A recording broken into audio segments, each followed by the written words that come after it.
Entrepreneurship 1, Module 1, Introduction to Entrepreneurship. First, let's talk about what you're going to get from this class. As we said in the introduction, the majority of this class is going to be asking questions to you to develop who you are and what this business is going to be. And so, by the time we get done with this class, you're going to answer some of the following personal questions. What do I want the business to be? Is it going to be a full-time business, a part-time business? Am I going to have a physical location? Is it going to be online? What is this business going to look like to the customer? Do you personally have what it takes to run a business? Do you have the initiative, the follow-through, and the drive?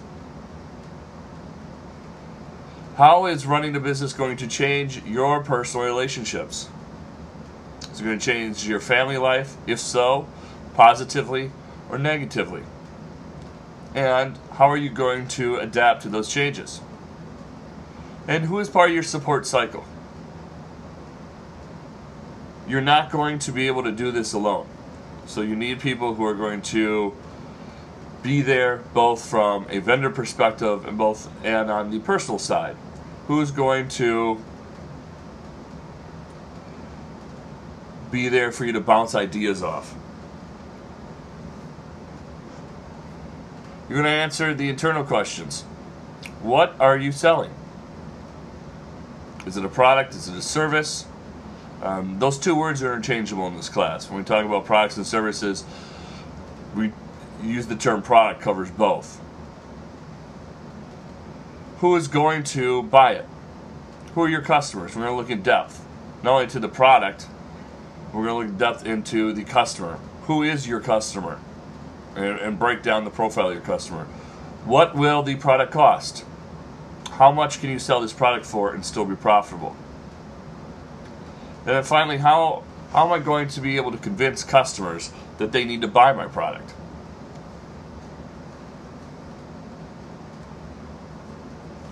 You're going to answer the following external questions. What are the opportunities in the market? Where can I find a hole or a gap for me to find my niche in the market? What needs in the market are you fulfilling? How are you going to market the product? And what problems are you going to face?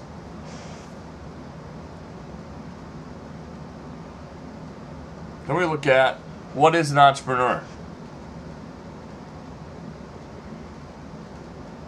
Number one thing when you think of an entrepreneur is they have a relentless attack to their business concept.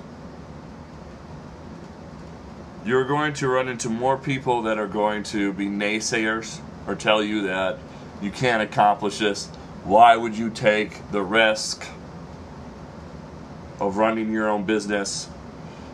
There's going to be times where you're the only one believing in this thing. So because of that, you have to be the one who is relentless, because no one else is going to be. Entrepreneurs are geared towards action, not talking about doing things. Throughout the course, we'll use the term doers. Entrepreneurs are doers. They don't talk about their dream. They don't talk about this business. They do it. Entrepreneurs also, they reduce risk through research. The normal person will say, oh, you don't want to start your own business. It's not going to be successful. Well, that would be a factual statement if you went out and started a business without doing any research, without any background, without looking at the planning function. A good entrepreneur, what they try to do is they try to find as much information out about a business as they possibly can, and they go to reduce the risk.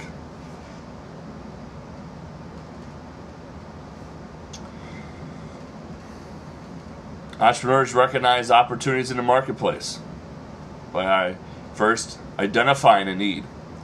Is there something that people need in the marketplace that they currently don't have? At some point in time, someone had said, you know what? It'd be cool if people had a small device that they could put hundreds of thousands of songs on. And voila, the iPod/MP3 market was created. If it wasn't for capitalism and free enterprise and the idea of finding needs in the marketplace, we'd still be walking around. Maybe we would have moved into the mobile 8-track players. Identifying a product or service that could meet a need in the marketplace. So maybe you find a need or you create a product to fit the need. Provide a product or service at a price that customers will be willing to pay for. You need all three of these. You need a need in the marketplace, you need a product to meet that need, and you need to establish it at a price that customers are willing to pay for it. Now, obviously, one thing we didn't put in there, which is inherently true, that price has got to create a profit for you.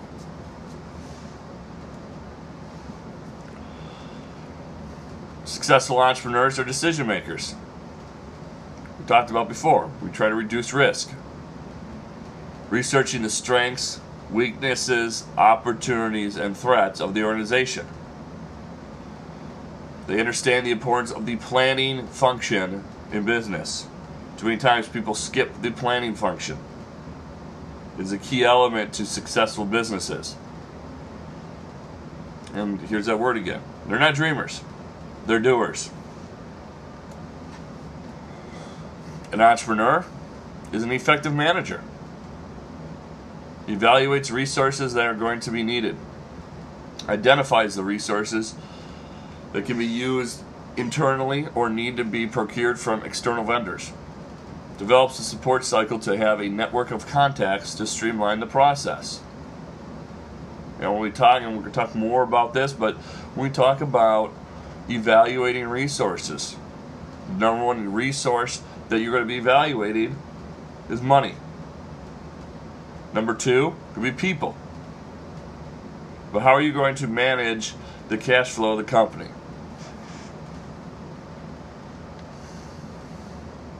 Now we sort of started looking at what an entrepreneur is. Now we got to figure out, are you one?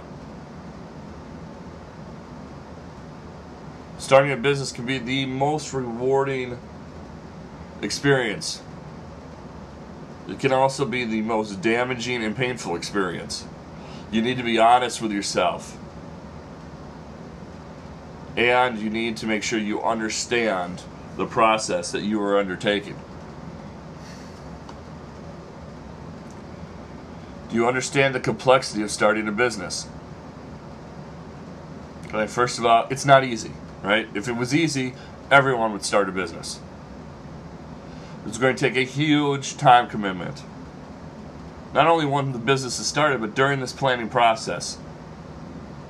It never takes a break, right? You can have some jobs where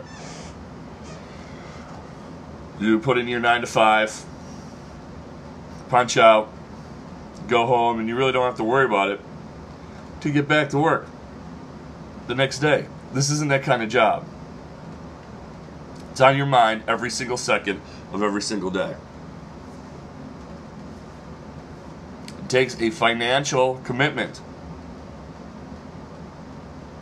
You're going to be putting your own money up for this thing to work. Also involves taking a risk.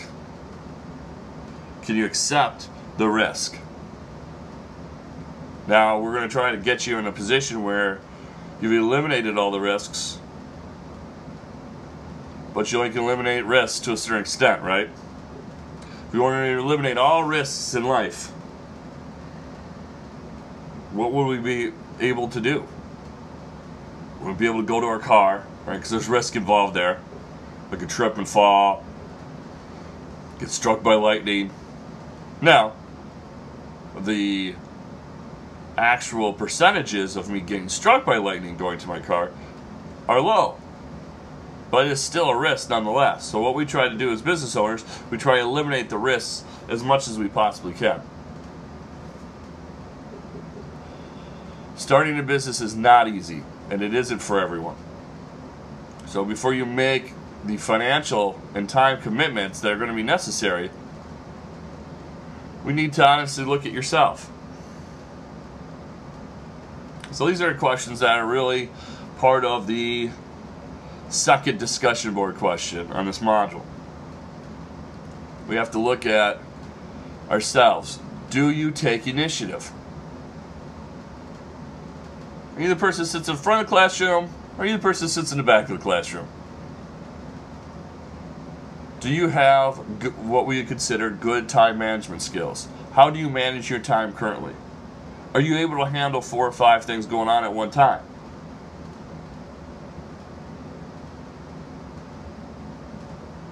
Do you have trouble working extended hours? One of the questions we pose to you is, how many hours a week are you planning to work? It's funny, a lot of times I teach this class, not so much now, maybe trends have changed a little bit. I always teach a class in the traditional setting, and I ask people, what kind of business you want to start?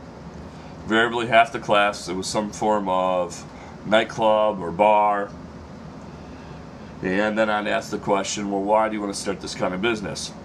And invariably, we'd have 1 or 2 people that would say, well, I'm sick and tired of working the 40-hour work week. Now, the restaurant business is a business that I have a lot of experience in. I know a lot of people that run their own restaurants, and I can tell you this. You're not going to be working a 40-hour work week. It's a good week. You can only get out of there with 60 hours a week. So you need to be able to work those extended hours. Who is going to cover? If you have employees, who's going to cover when someone calls in sick? You're the cover person. If something goes wrong, you're on call 24 hours a day.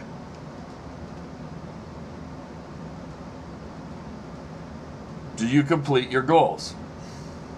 If you set forward to do something, do you complete the goals? Do you get it done? Have you been known to give up on things easily? There's going to be a lot of times in this business, it's going to be looking like, gosh, just give up. It's not going to happen.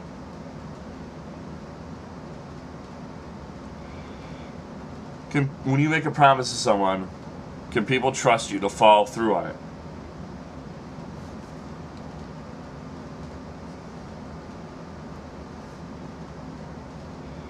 Limited resources.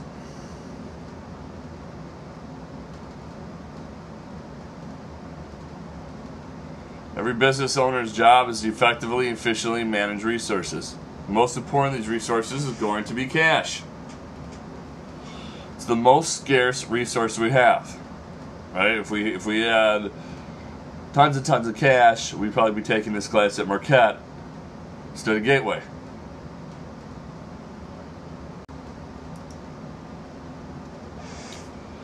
When we look at your money management situation, what is your current financial position? Really, what banks are going to be looking at is a couple different factors. Number one, how are you managing your money? If you file for bankruptcy, you can still get a loan, but you're going to have to go to some alternative, what we call alternative funding sources. They're going to look at what the situation was if you did file for bankruptcy. Look at how you are at managing your money. They'll look at how much money do you have to bring to the table. One thing I run into, I see a lot of people say, oh, I want a bank to give me $200,000. Okay. What are you bringing? Well, I don't have any money. I'm giving them the sweat equity. Bank's not going to give you a loan based off of sweat equity. The bank wants to know if this thing goes out of business, you're going to be losing too. And so it changes industry to industry, but the minimum that you need to have is 20%. Generally, they want to see that you're bringing something. that you're going to lose something out of this. You know, when we're looking at the managing your money piece, we're also going to look at your credit score. And go back to that. And that's where money has gotten tighter in today's economy. With as loose as the money system was, we have now cranked it down. And so it's a little bit more difficult. So the government agencies that are helping businesses get loans, they are taking a more important role in the economy. So we're also going to look at how much money are you willing to spend on this? How much of your own personal cash are you willing to lose on this? I'm also bringing money to the table. If you're going to a banker, it may be how many personal loans are you able to obtain? You know, the last thing we're going to look at is, are you a risk taker? This is going to invariably take risk. You know, the old school philosophy of what's better off? For you to go out and try to be successful, or take the somewhat safe route of getting the weekly paycheck. So we got to determine how much of a risk taker are you. When you take risks, how do you react? Can you handle the stress involved in those risks? Because even after you get started, and if this thing's successful, every decision you're going to make is going to deal with the idea of risk. That concludes the end of Module 1 presentation.